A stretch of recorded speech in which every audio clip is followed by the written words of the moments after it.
Welcome, viewers and subscribers to Blazing TV. It is a pleasure to have you here. If it's your first time on this channel, please subscribe at the end of this video. Like, share, and comment, people. Also give this video a thumbs up. People, this is a video of Sharon Fraser. Remember I did a video where a lady was crying out that she went to court and the police said that the defendant was off island and she saw the defendant. Now she's telling us everything that went wrong. Listen to her, people, and learn from this and pass it on to others so that they can save their own life and save someone else's life. Listen carefully, people. Not me. I am Sharon Fraser. I am the person who went live on another platform on Thursday. Okay, so I'll continue from the 4th of July. It was a Saturday morning when I called Mr. Gardner, asking for my regular Saturday morning because normally I go to the market. He hesitated and we went into an argument. I said you could buy somebody's sand and stone yesterday. You know, woman bangaranga go, and I was up in my feelings and my talk, and we said harsh words to each other. He called me back about 4 p.m. that day, and he said to me he's gonna get some money, but it's in the afternoon later down, from his sister who resides in Montego. Mr. Gardner was born and grew into Montego area.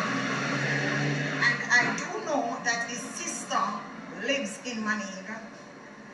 So telling me he's going to Montego did not scare me one bit, because I think that's where he's from. When I kept reaching to Orchard's town and I called him, he said to me he doesn't have enough gas to come through Orchard's and go through Fern Gully.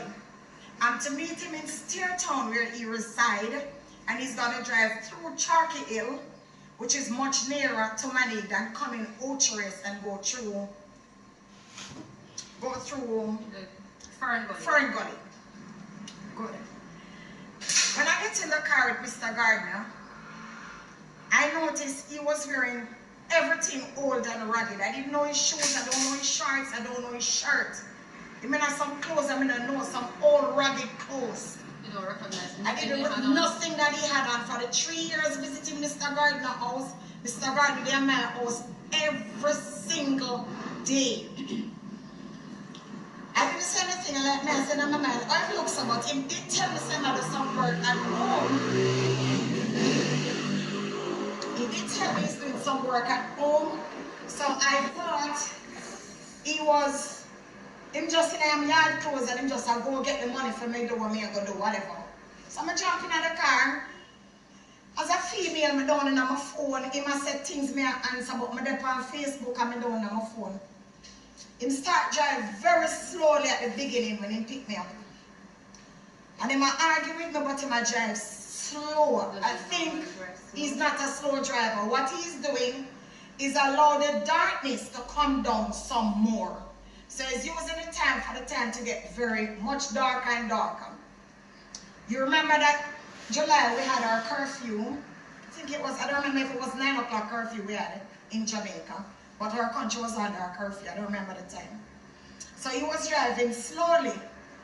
Upon reaching the intersection of Montego, coming from the road at the police station, Montego police station is in. Now this is the road that will take you from Orchard's to Kingston. So it's a T road. Mr. Gardner went straight across and that road with me. Now I do not know where Mr. Gardner's sister lives. I've met her about 3 times in my life, but I always go to our workplace because we normally meet with her throughout the day. So normally when him call him sister, if we go town together, anything, We can stop our workplace because him and his sister has a good relationship. So he picked you up. Why did he come and pick you up? Was it to take you to his sister? Because him claims his sister is going to give him some money. That money is to give me to go to the market. So that's what he told you? That's what he told me. That's how I went with him. Because he must say now, go down there by himself. I must come here, so go on for the money now. I'm here for the money for. Come now, me want now drive through the bush. If you want the money, come for. I pay the man because he's a kind of sissy man. He loves to quarrel. Nevertheless, I went, and as I said, he went across the road with me. Going into the road, I'm still up on my phone. About driving about 8 minutes on that road, I'm like, where's sister live? But I look up. When I looked up, the road that we were on becomes very small. A narrow road, not for two vehicles. The road becomes small, so I'm like, where you going? You say, you know my sister live? You know my sister live? You know my sister live? Sit down where you're there. You don't know my sister live? My sister and me I got. And the money you want and the money me gonna give you, come off of me. And he shouted at me like that. Come on down and the phone is like, I feel like a black cloud come over me. And my whole body run cold. And the spirit said to me, girl, look up. My whole phone in my hand, and when I look at me, I observe now. There is no housing, no light, no pedestrian, nothing. The road becomes lonely and lonelier. I came out with a voice and I said, Keith, where you carry me go? When I carry go, you're blind? And he starts step on the car and I move it. So I shouted at him and I said, Keith, where you carry me go? He immediately used his right hand and reached in his door side and he came up with a bottle and he sprayed me. When Mr. Gardner sprayed me, my eyes were open. It's not pepper spray, guys. My brain was working, but my hands and my feet could not move. He then in anger said to me, hey girl, I'm gonna murder your BC. I started to tremble and I knew that I hung on to the door lock, but my hands was as weak as a baby. The chemical that he used to spray me shut me down. That wasn't it. Mr. Gardner could not move either. The car stopped, but the both of us just in the car. We not talk, we not argue, because we are stuck in the car. When we're stuck in the car, he got out of the car before me. I can see that he's out of the car, but I was moveless. I could not move to do anything because of the chemical that I inhale. I'm going to make it clear, Mr. Gardner used to work at a funeral parlor for some years. So Mr. Gardner would have known what to spray me with. I don't know about his working at the funeral parlor. That is what I was told. Some people say the son used to work there. Some say him. I don't have any proof to it. That's what I was told afterwards. After he sprayed me and he get out of the car, him face down on the car. It's a white Pro box. And him lean up on the car like this because he didn't have the strength. But because he know what he did, he probably know how to overcome it faster than I did. As I said, my hand was on the lock. Me only saw the door fly open. That means I'm gaining a little more strength and the door just fly open. When I get up and I try to run, this is where I fell and get all the cuts and the bruises that I had. When I fell to the ground, because I can run well, as fat as I am, put me to race, I can run as in run. I mean, stushes to the gala run. Me a run a phrase of my name. Yeah. When I took off, that is why he bring the spirit to spray me, because he know where run left him. Once he not hold me, me a move left you. I'm a rough woman.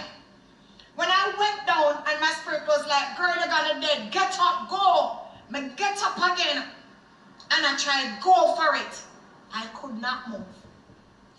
While I'm down on my knee, I looked and Mr. Gardner still leaning on his car.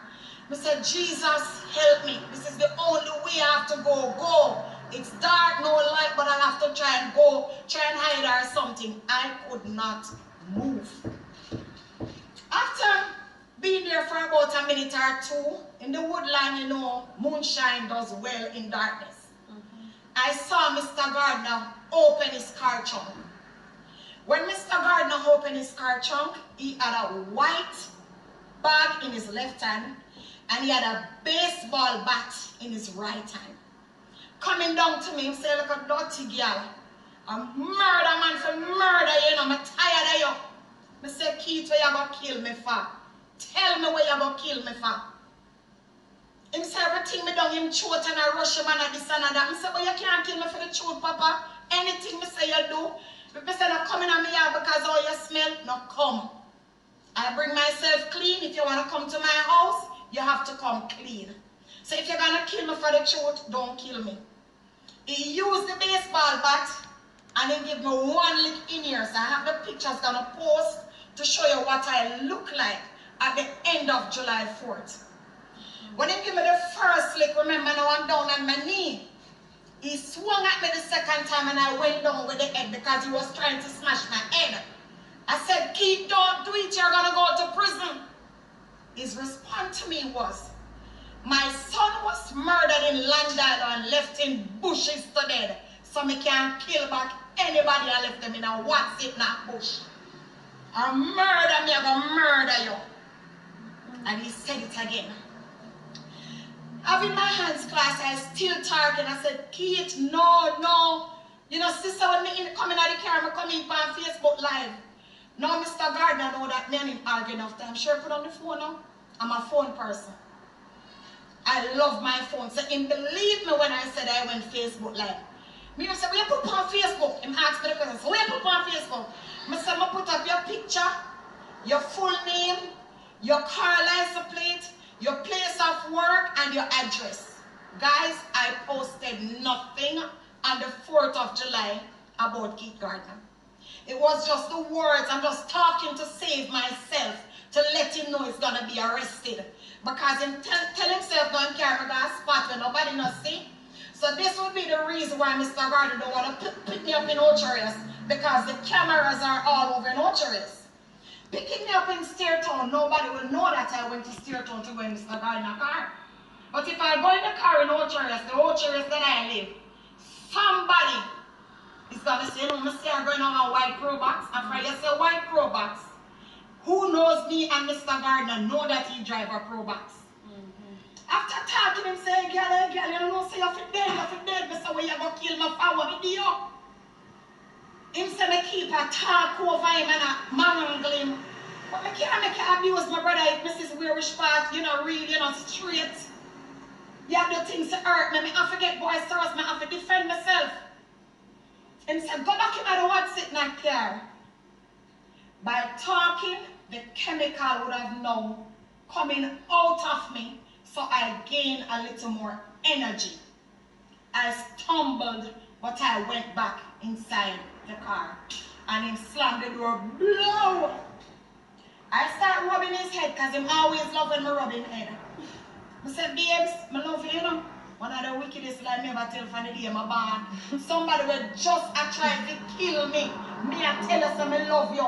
Because where I was, I'm helpless. I don't have no strength, I don't have no body. I can't shout, I can't do nothing. Because if I shout, nobody not hear me. Witching, I went back there and 2 people heard me screaming that night. So if the police was doing their job, that is my point, they would have known that something happened in that area on that night. So how did you get out of the car? When he take me back in the car in Turners, I said the road was narrow, but Mr. Gardner is indeed a good driver. So I'm doing thing and him turning poor box, heading out back and him start bring back things from the day I meet him from the first offense to the second and him just go back down. Going out back now, I'm thinking, how am I going to get out of this car? Because when I drive, go to watching at this. A plan came up. Whenever I see shop or people, I'm going to ask for a bottle of water. Because you know I have high blood pressure. I said, babes, I feel like I got dead. I beg you 1 bottle of water and a lime. This can be proven because I know where Mr. Gardner ordered the water and the lime. No, where he got the water is not where he get the lime. When he ordered the water, he not come out of the car. He get the water through him door. He turned back on the road that the Money police station is. After the station, there's a little area where people do a little vending. It wasn't filled with people, but you know, you have one or two like a vendor still sit down there with them like a seller left. He called somebody there by the name. I don't remember the name. And for instance, he said Bling Dog. Just an example I don't. So the person named Bling Dog. You have the lime? And the person say yes. He opened his door to go and get the lime. No, you know my body. I get bad now. I come out of my door. And I'm now standing on the road. Him not go for the lime. Him look out and realize I'm come out of the car and say, babes, I'm not the car, no babes. So I'm not going back in the car. I said, can I have my phone? When I can't be see your phone in my pocket. I said, give me, you have your phone? Give me my phone. Now the police station is just where if I shout, the police will now hear me where I was. Because I said it's a little selling area after the Money police station. He stopped to get the lime. When he said to me, so go back to the car, my phone started ringing. I said to him, listen, I already tell the police. 3 missed call. My location is on. Find me, I'm in danger. He immediately took out the phone out of his pocket. It was my daughter calling.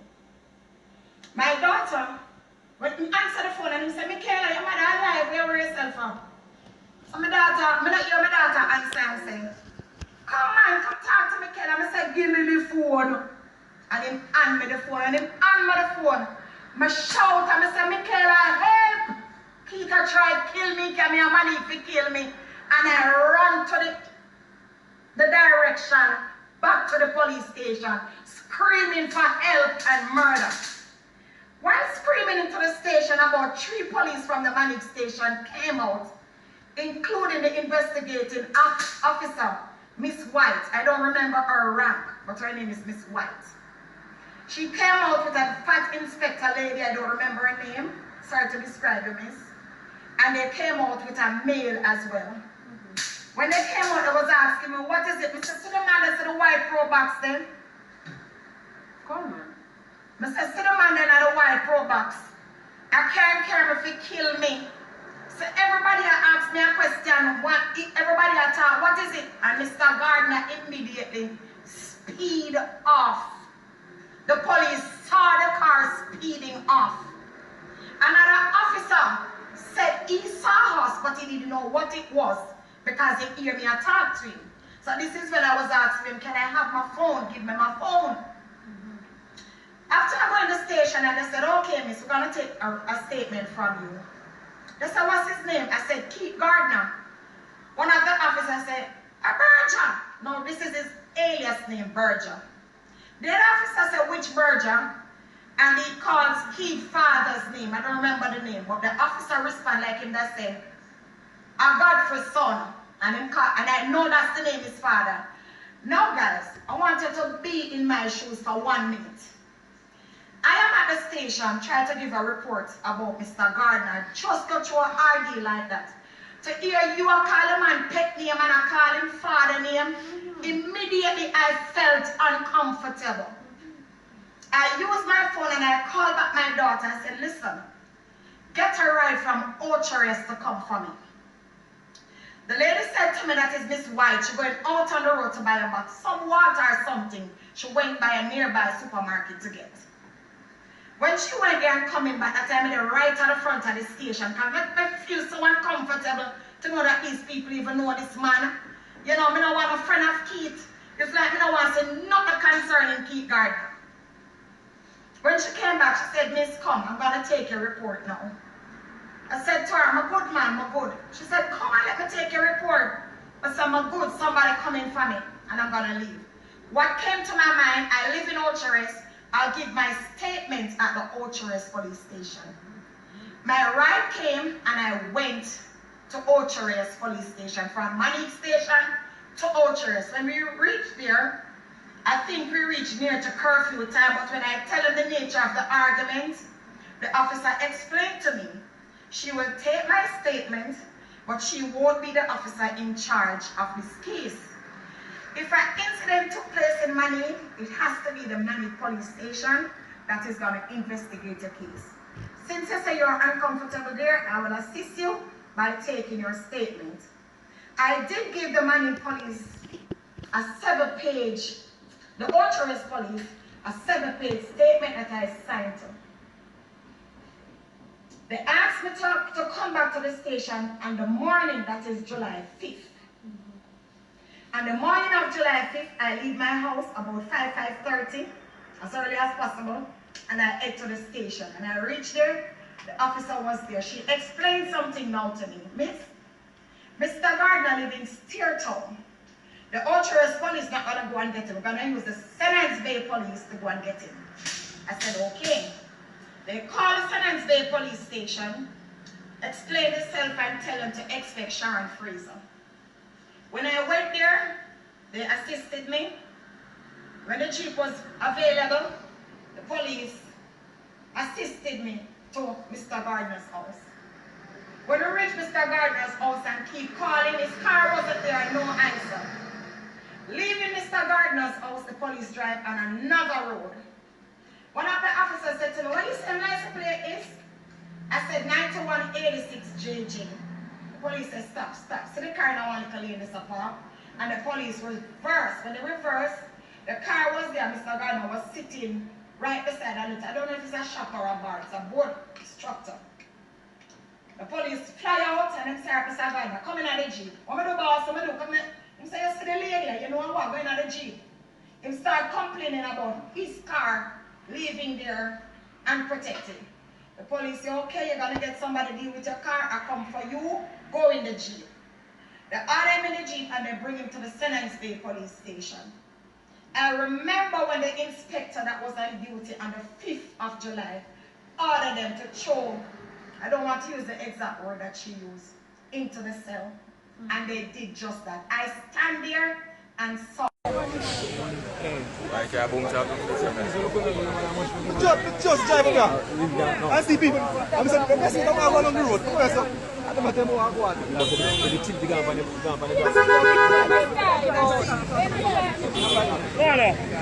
Yes, people, so you had heard Miss Sharon Fraser tell you about a terrible ordeal. That substance was so strong that she went frozen immediately. She can see, but she can talk. It's like once I watch a movie, don't remember the name, I think it's named Pieces. And the lady, they spread the lady and she was frozen and just looking, can't move, can't say anything. She aware of her surrounding, seeing what's happening, but can't say nothing. That's a wicked punishment, people. Now, people, every day you talk about the driving. The driving in peace, be careful on the road, yet so many accidents. Look, it's a good thing, no fatality in this one. Look how they go over in that terrible, terrible way in that water, people. It's a good thing they don't sink to the bottom. Thanks for watching, people.